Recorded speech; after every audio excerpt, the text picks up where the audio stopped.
All right, guys, just got out of court, and it was not the outcome I wanted, but I wanted to do a video for you real quick while everything was still fresh in my head. So first of all, it was a full-on trial. Like, witnesses go up and sit in the witness box. You know, I go to court a lot, and normally you're just standing in front of the judge. This was a full-on trial, and so we're going through it. There's my lawyer, myself, my lawyer, then the guy I slow flipped the house to and his lawyer, and then the person who was suing and her lawyer, right? So we're on different sides. My lawyer tried to get us again thrown out because we really have no relevance to the case. We've never been notified. Where, you know, you have to have some negligence that you were told something and then didn't do it.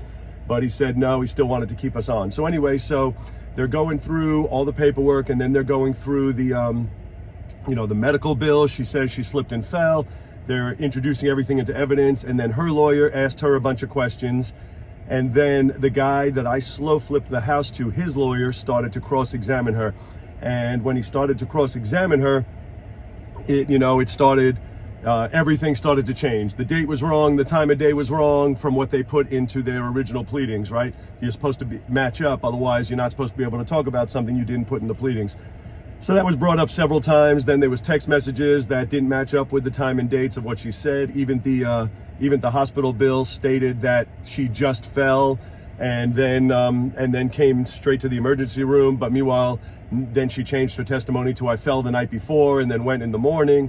And so everything was starting to change. However, then when the guy I slow flipped it to's attorney started to cross-examine her, he asked her a bunch of questions, and it became a show of, I don't remember, I don't know, and everything was an argument. The judge had to step in a couple times and say, whoa, just answer the question he asked. And then even little things like she brought a witness who at first was a friend who came over and yada, yada, yada. And then when he asked, who is this witness? She said her first name. She said, what's her last name? I don't know. Well, how do you know her? Well, I don't know. She just comes around and hangs out. And that started, I realized if the witness ever got the stand, that was going to be the end of it anyway. However, so why I say this was not the outcome I wanted. So after this attorney was cross-examining her, finally her attorney, the one that was representing the plaintiff, stood up and said, Your Honor, blah, blah, blah, blah, blah, I would like to non-suit the case. So non-suit means we all went home, it's over. There was no verdict. Why am I not happy with this outcome is twofold. So one is they still have the right to refile for 6 months. So you have, the way it works, and my lawyer just explained it to me, is they have either until the statute of limitations passed and or 6 months from the date that they non-suited. So her statute of limitations has already passed, which means she has 6 months from today that if she wanted to refile, she can, which again would be a pain in the ass because we'd have to do the same thing again and I have to pay an attorney again. But nevertheless, that's a possibility. So we'll track the time. There's still 6 months. The real reason, and this is the reason I really wanted to go to court, and I didn't share this with you in the first video, is that I sell to a lot of investors who in turn rent them out. A lot of them are Section 8, a lot of them do all different things, right?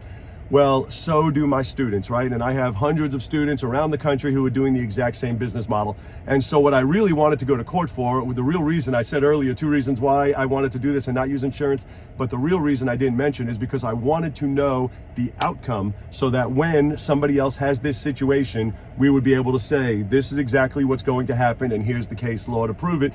Well, now I don't have that because the case was non-suited, so I didn't actually get what I wanted was, you are not involved, you are just the owner, and you were never involved with the tenant or any complaints or any negligence. And that's what I was kind of hoping to get out of this today, and I didn't get it. The good news is the case was non-suited, and we all go home, and that's the end of it. Bad news is I didn't get the definitive black and white answer that I wanted as to responsibility. But that's all I got for you guys today. Thank you for watching. Have an absolutely fantastic day.